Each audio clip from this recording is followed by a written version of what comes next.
Oh boy, you have no idea how much of a chore this video is going to be to record. So if it's not obvious already, this is a shootout between a whole bunch of different lav microphones that you could use for motovlogging. I had to do one take for every single microphone so that the whole thing could be a sound comparison. So throughout this video, I'm going to be swapping back and forth between a handful of different microphones, and my helmet's going to be fogging up the entire time. I have to record it like 6 times. Okay, so finding a microphone for motovlogging is more difficult than it seems, because what you might be tempted to do is just watch a whole bunch of reviews online, pick the one that sounds good, and then use that. This is exactly what happened to me. I found one that sounded really good, and then whenever I'd go on the freeway, I'd talk louder, and you'll find a lot of lav mics that previously sounded fine suddenly start to distort super easily. And not a lot of videos show you how these different microphones will handle a very loud voice. So I watched a couple more reviews, tried a couple more microphones, hit the same problem every single time, and I was like, okay, I need to be a little bit smarter about how I pick my next microphone. If you want to get a motovlogging microphone that doesn't distort, there are 2 key specs to look out for. The first one is maximum SPL rating. Now, a lot of lav microphones are rated for around 110 dB maximum SPL, which if you look online, people will say is something akin to a rocket ship taking off. But the way loudness levels work is it's all about how far you are from the sound source. In fact, this relationship is so strong that if you are just 1 inch away from a source, then it will be much louder than if you're only a foot away from the source. So if you have a microphone right up against your face, you could actually hit super high SPL levels as opposed to if you move it even just a few inches away. Now, the second thing that isn't in our favor is the fact that we're wearing a helmet. And when you're wearing a helmet, there's nowhere for the sound to go, so it bounces around and gets amplified in front of the microphone. So combine the fact that you're super close to the fact that you're inside a helmet, and suddenly you exceed the maximum SPL for a lot of microphones. Honestly, there's not many lav microphones that can handle over 120 dB, so that narrows down the list a lot.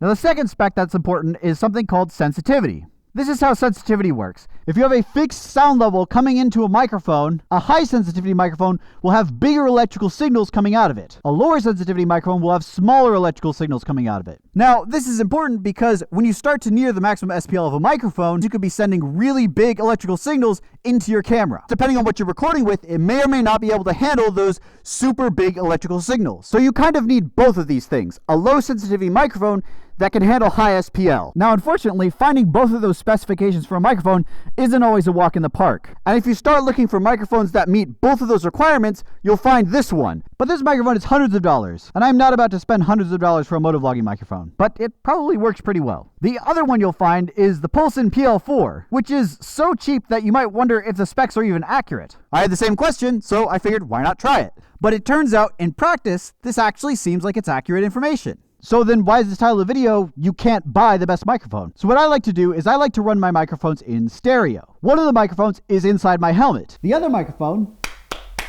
is outside my helmet.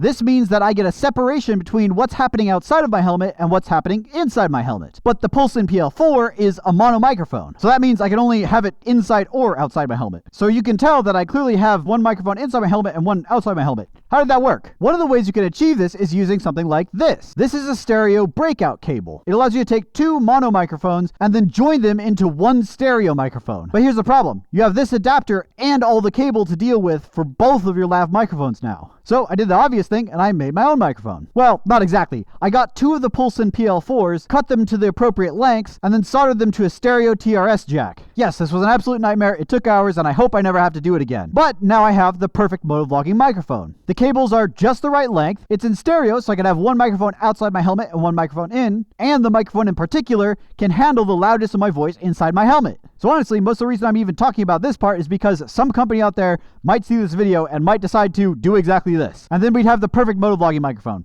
But that doesn't exist right now. So for now, my recommendation for a lav microphone is the Pulson PL4. It's affordable, it's not the best sounding, but it sounds okay, and more importantly, it's much harder to distort than other microphones. Now, my honorable mention is the Joby Wavolav Pro. I actually like the way it sounds a little bit better, but it's like way more expensive. So I was not about to buy 2 of those, cut them up, and then solder them together. But if you just want one microphone, you don't mind spending more, and you don't want to have to worry about EQing your microphone, the Joby Wavolav Pro is probably going to be your best bet. Speaking of EQing microphones, this is what it sounds like if you EQ the Pulson PL4.